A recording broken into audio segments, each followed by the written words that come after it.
theater can bring not only audience but also actor in very vulnerable condition. That theater is about being sensitive, vulnerable, bringing the people to other world, creating other world.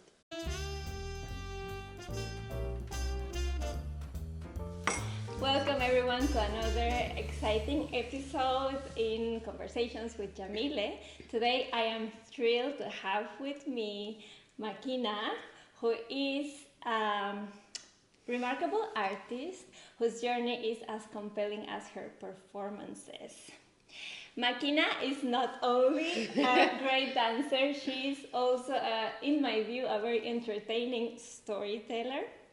And she is also an embodiment of artistic resilience. Her performances blend movement, emotion, and narrative in ways that challenge and captivate audiences. So, sit back and enjoy this very insightful and entertaining conversation. Wow, I didn't know so many things about myself. Well, you gave me your biography, so that's what happened. Great. Okay, so let's start from the very beginnings. Let's go back to Tajikistan, if I'm saying that right. Yes. Okay. So, how did growing up in Tajikistan shape your artistic vision or influence your artistic vision, and then your eventual path to becoming a performer? That's very interesting. Well, Tajikistan in general, it's a country where people really like to dance. Okay. And all our weddings or parties, it's always people dancing immediately. It's bad when you don't dance. You can offend someone if you don't go to the round and dance. Okay. And I guess that this also influenced to my wish to dance and continue it. And as I remember in my childhood, in all weddings, I was like all the time on the stage. Yes. Yeah, and how it's helping me in my art. For example, I'm often, when I need to create something, I often go to my childhood or to my memories about my childhood. Well, I think that it's in general something what help you to feel really yourself and feel what's your inner child and what it wants and.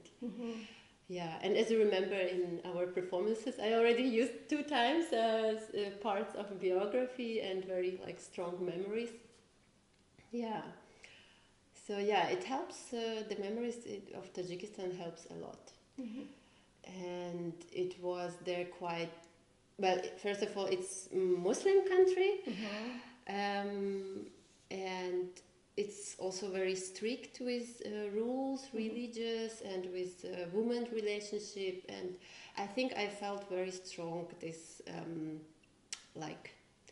cageness, or how to say, these restrictions. I felt it very strong, and my inner child wanted to break out from this. Yeah, and that's why maybe I found myself in a dance, because as well dance, it's something.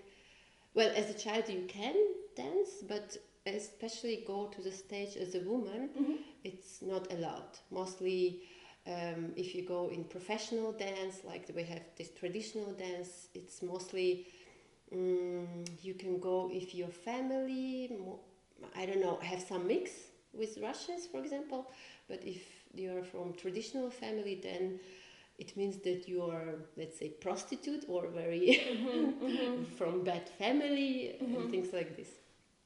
Yeah, and even I didn't study yet in some traditional school. I felt like I want to go forward. I want to break it. Yeah. Yeah. So. Yeah. Yeah, no, because I remember we were warming up for King Lear. Yeah. And then I thought you must have gone to a ballet school when you were a child, and had a Russian system. I don't know why I had that in my head. And then you told me, oh, actually, you know, there are, women are not allowed to dance professionally. And I was like, oh, okay. Yeah. Yeah, that's very, I mean, for me, that's very foreign, but I do know in certain cultures and countries, it's not seen well. Yeah, Yeah. that's true. Yeah. Last year I was also I'm now every year visiting Tajikistan, and I wanted to, we have the University of Art, and there is dance. Okay. And I went to visit, which is really amazing, and they have teachers, but they don't have girls. Okay. They have like huge university, but girls are not allowed to dance. There was only like maybe 3. Yes. But by itself, the traditional dance looks so great. Yeah. Yes. That's very sad. Yeah. So I kind of like only now learning the traditional dance of Tajikistan. And how does it look like? Yeah, we have some rhythm in the legs. Yes. And it's mostly on the how's it, main beat and off beat, Yes. And a lot of dance with the hands. Okay. And with the head. Yes. So it's like tuck tuck tuck. Yeah. And with the face, bit like Indian, and everything have some meanings like I don't know, flowers and closing yourself. Yeah. So and with the shoulders. So with this kind of dance, you could tell a story. Yeah. Okay, because I know from I was in India for 1 month, and we learned so little, really. But she was always telling us, just the way you describe it, it reminded me of how she was always telling us every single thing is a word. Yeah. And then they build stories. Yeah. So do you build with the traditional dancing? Yeah, yes? I think there is stories. Okay. Yeah. And would you say that kind of influence you going into storytelling in your performances? Well, actually, I'm not using so much the traditional dance. I mean, I also started to learn it just recently, because I wanted because this restriction, I actually maybe till 25 years old, I never was telling that I'm from Tajikistan. Because I hated this this country and this nation and everything what's related to my. But after you're getting older and after some time you want to discover more your roots, and this process starts maybe some years ago. Okay. And I was more curious, but from beginning of my professional career in dance, I didn't really use this dance part of my nation. Yeah. But I think it was in the blood, because I know that I can move my shoulders or head in some special way, because it's everyone can. You can go and dance in wedding, but just as with partner, but not really on stage. Yeah. Okay. Yeah. Okay. I get it. So you had dance, but not the stage part, right? Yeah. Okay. Yeah. Okay. So it's less restricted than I thought, but still. Yeah, not on stage, but out of stage, it's allowed. It's, okay. Okay. For example, I have my sister, and she's not a dancer, but because all nation is dancing, she can do such a amazing movements with her body. And when I look at her, I'm a bit jealous that she's doing better than me. The traditional dance, though, or just dancing in general. Using hands and mimic and shoulders, everything. Okay. So, in what point in your life did this desire to pursue dance as a profession grew up in you? Where did it start? Well, it starts with DEREVO. Okay. Yeah, I was not interested in art so much, but then I heard we were in Russia, and I heard about this amazing, crazy company, very famous, and in this time they had really huge stages. with the performances. And then I came to watch. And of course, I was very impressed. Yeah, and then I thought, wow, I want to be in there.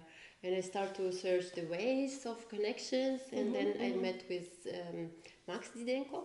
Yes. Yeah, and somehow, I don't know, we liked each other. And he was in this moment, he left DEREVO and was searching for his own company and building his own company. Okay.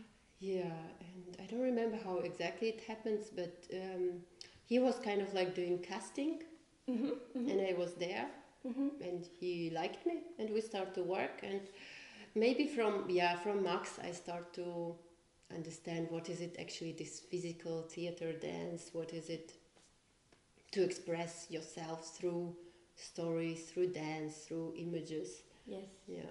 Yeah. So is his company the Dresden Theater? Yes. Yeah. Dresden, yeah. Dresden, yeah, thank you. But it's funny because in Russian we were always making fun and calling it Dresden. In Russia we was making joke and saying Dresden because it has some also a play of words and it sounds very bad. Yes. Yeah. Okay. But of course, yeah, it's Dresden was named. What did you learn working with these two companies about performing, about performance? Yeah, with Max, he's very radical and big. Like, I think in this time also he was trying to find his own style because he just left like huge company, DEREVO. Yes. And he was also one of the main artists. And he tried to find his own way, and it was like punk style. We were doing really punky, like in the club with the elephant shit was in the end even using, and with, I don't know, blood and very like trashy things. But then really performance art, like... Yeah, like a performance. I wouldn't say that it was like proper show, theater show. Yeah, and this kind of like with Max, I think I learned to be extreme on stage, risky, crazy, and really let go. And then after a while, I met Anton Adesinski, and he invited me to perform in DEREVO. And this was, of course, I was working there 7 years. Yes. And this was huge part of my life and very beautiful one and hard and beautiful. Yeah, and with DEREVO, I think I learned to bring on stage some maybe romantic idea or romantic images, beautiful images, and poetic. Yeah, not romantic, very poetic. Okay. Yeah, it was always searching the way how you can show your ideas in poetic way. Yes. Not just go and dance or like. Yeah. But how to make your dreams true. Yeah. And I'm sure that's a bit of what fascinated people. I mean, when I came to Dresden, they were still very active, and I got to see them on, like in Hellerau. Yeah. But I remember the people like Falk, both Falk and Daniel. They would always recommend me to go, you know. And yeah, Falk, I think even in one performance I went to see, he's like, yeah, you have to sit, you have to watch it again and sit here. I saw you on stage without even knowing you yet. Yes, really? Yes. Yeah, because I saw the one with where the stage is like in the middle. La Divina Commedia. Yeah, and I saw the one based in Mexican culture. Quetzal. Yeah. So I must have seen you on stage. Yeah, with them. Yeah, but because we are all were there bold, always you never know who is who, and actually also this company was always trying to keep secret. Everything in secret, and you can see them only on stage, so it wasn't allowed for us to have even some social media, and there was no even names on posters and performances normally. Well, in the last years they started to do it, but because like the company wanted that when you come as an audience, you sit and you just look to the aliens, and you don't know who is it, how they live, what they eat, like what they do, and you just watch the not fairy tale, but something special. And that's all what you can know about it.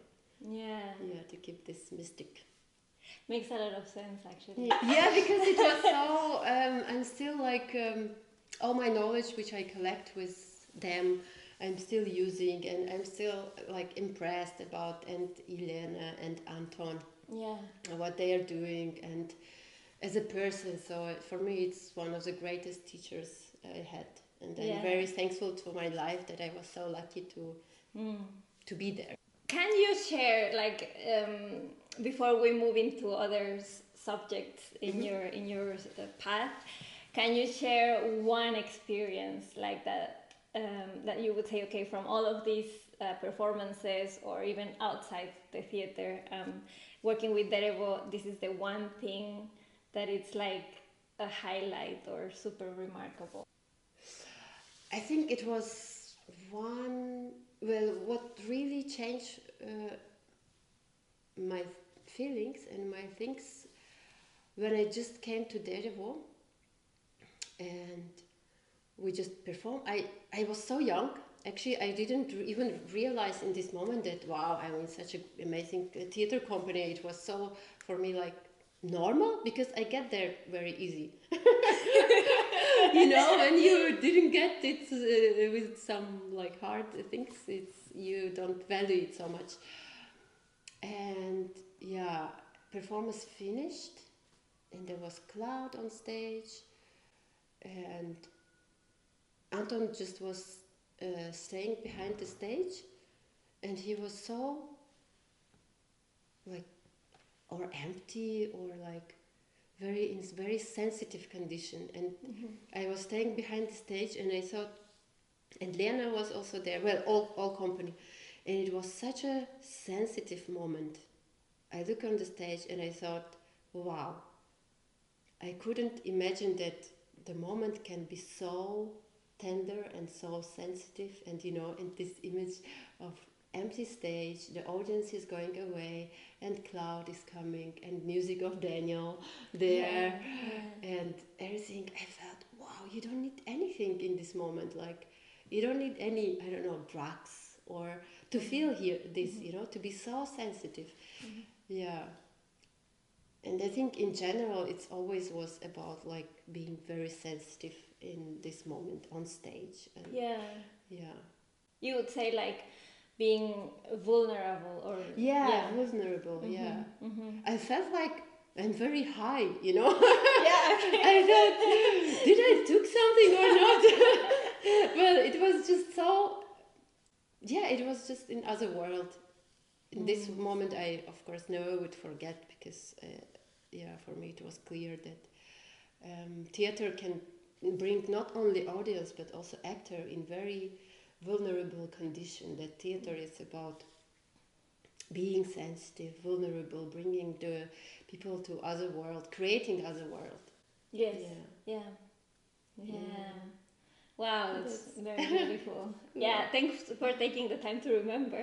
There was so many interesting things always that I thought, okay, what's exactly best moment. You did a master's, right, in Switzerland. So did studying in Switzerland teach you something new about performance, or did it change your approach to choreographing? With Switzerland it was, I had this 7 years in DEREVO, and then kind of like I thought, okay, I need to find my own way, and then I applied to this academy in Switzerland, and I was accepted.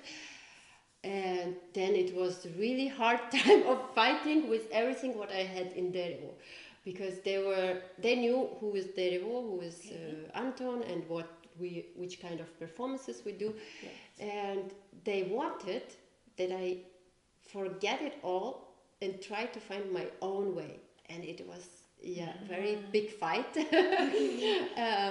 But in the end, I couldn't accept it. I was like, no, I was in great company, leave me alone. I can't do what I did.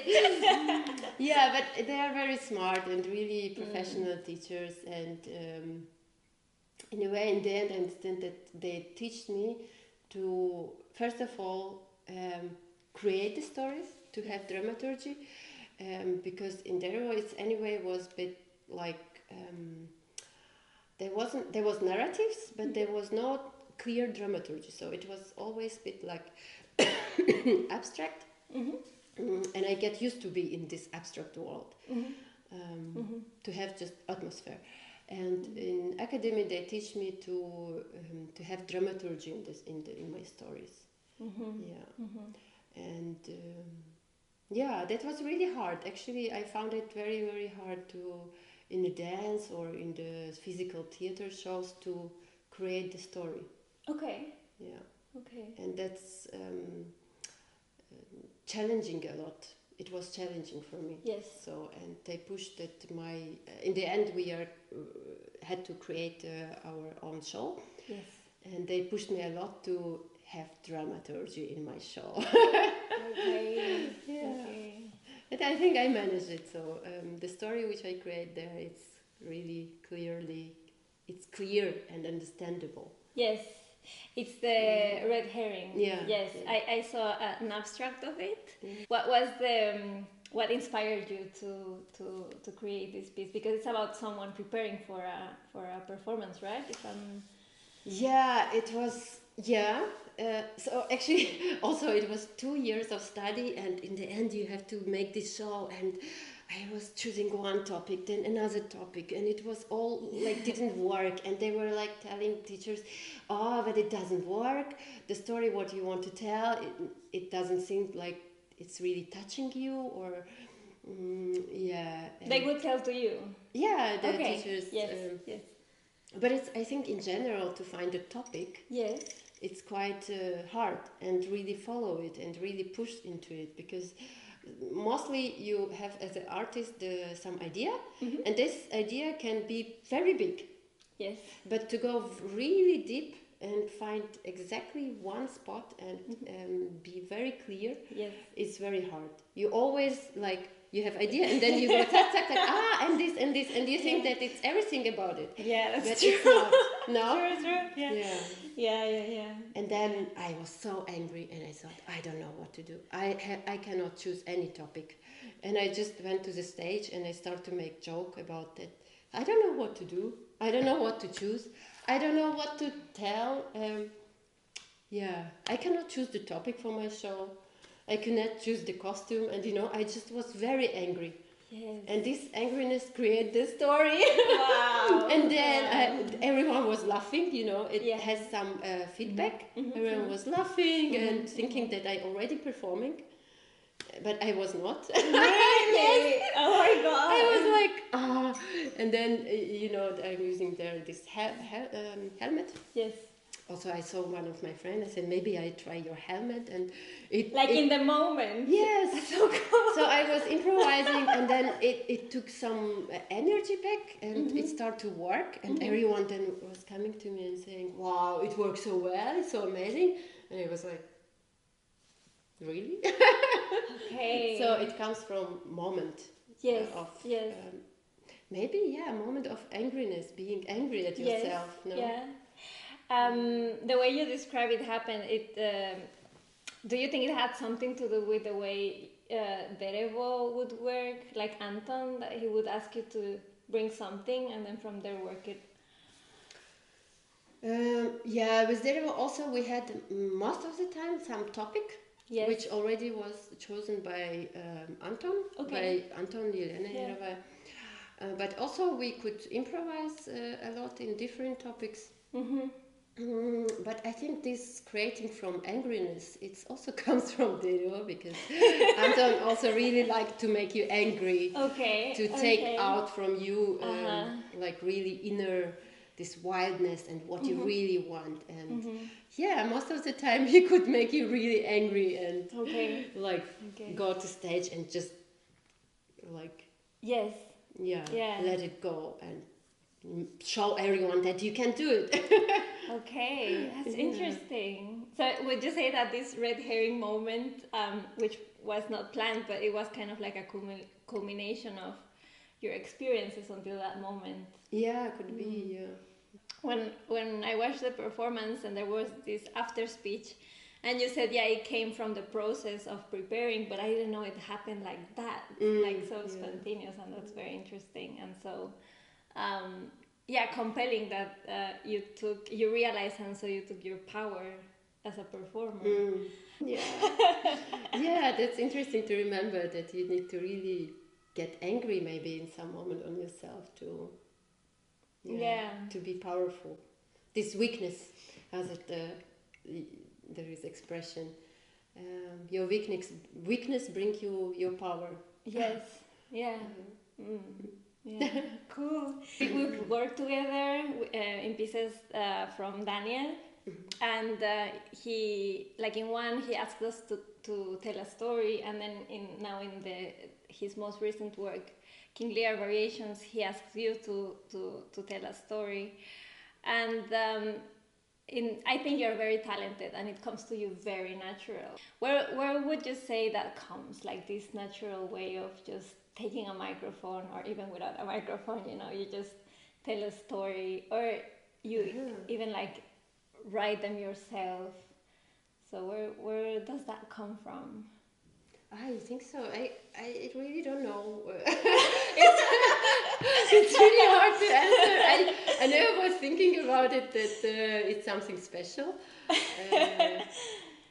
Yeah. It is. I think to ask. Yeah, if it's a performer or a dancer, just to hear someone say something and not feel manipulated, because I think most of the people, when they have a microphone and they want to tell you something, they want to evoke some emotion, so it's kind of like they are on the verge of manipulating, but in your case you say it in a very different way that actually I want to know, I want to hear, and as soon as you're saying the stories, I see the images of what you're saying.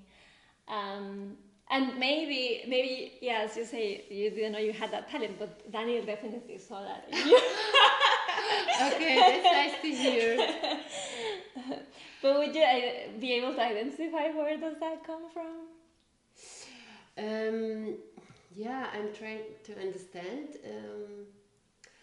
I think our culture as well, Tajik, because I used to work, not used to work, we worked with Zarina, also another my Tajik partner. Yes. We did ReBelle Art in Switzerland, and also another show about women's power, Metamorphosis. And we were thinking about it that our nation, our culture really likes to have thinking in some images. So Okay. Like Okay. I felt myself like a bird flying away, and I saw the sky which is flaming, and it's all in our poetry as well. Yes. And then it's very like flowered, maybe like Mexicans as well, our like carpets and cups, everything with flowers and things like this. So it's a lot of images, pictures, and it's very rich with this kind of things. Yeah. Makes sense. And I thought maybe it comes from there, that we are a bit like over creating and over thinking over, because when we work with our Swiss dramaturgist, Yes. she also asked to write stories. Cool. And we were laughing then very long, because me and Zarina, we wrote the stories, and again my heart was my heart broke like a cup or like glass which goes apart in the world, and so much things. And then she said, but why you need to write it like your heart is a bird and fire? Why you would just not say that your heart was broken? And we were like, that's boring. Yeah, she said that Swiss audience would not understand. Okay. And I think she's also right, because anyway it's other culture. And yeah, it was very funny, because then we also discovered for ourselves that we like to use too abstract, too like this way. Yeah, but I mean, abstract, but in a way it gives you exactly, you can totally relate, right? I mean, at least in my case, when I listen to your stories, it's like I totally can see it. What advice would you give to young artists, especially those from cultures where artistic expression might be challenging? So somebody, for instance, who was born in a country where dancing professionally is restricted, or Okay, yeah. Well, I think it's very important to find. I mean, you can be talented by yourself as well, but it's also very important to find teachers and really follow your teachers. It can not be only one. Like I hadn't only one, Anton, for example. I had many teachers. I had also Max was my teacher, or just some normal person who like living with crazy ideas. Some crazy pianist also. I always, when I see some amazing people who's living in their own dreamy world, it immediately becomes my teacher. And yeah, I think it's important to really look at them and learn what they're doing, how they live, what they bring to your life, to your yeah, teachers. It's great. Yeah, I like to feel myself always like a student. that's like, I think that's great. Yeah. That's very good. Cool. And the last question: what was the funniest or most unexpected moment you've ever experienced on stage? Well, I would say about unexpected moment, it was we were in Edinburgh again with DEREVO, and something started. We were all on stage. Something started to burn, and it started to work alarm, and people start to run. There was mass chaos. People afraid that it's fire, and we as like second company, we were like continue playing the show. Oh, something going on. Yeah, and after when it started to really get bigger, we were like, oh, but there is really fire. But we taught like this that show must go on, you know. Yeah. Yeah, and it's also a great memory. And I remember how there was a character, snowman, and he was just like going as a snowman on stage and doing, Okay. Yeah.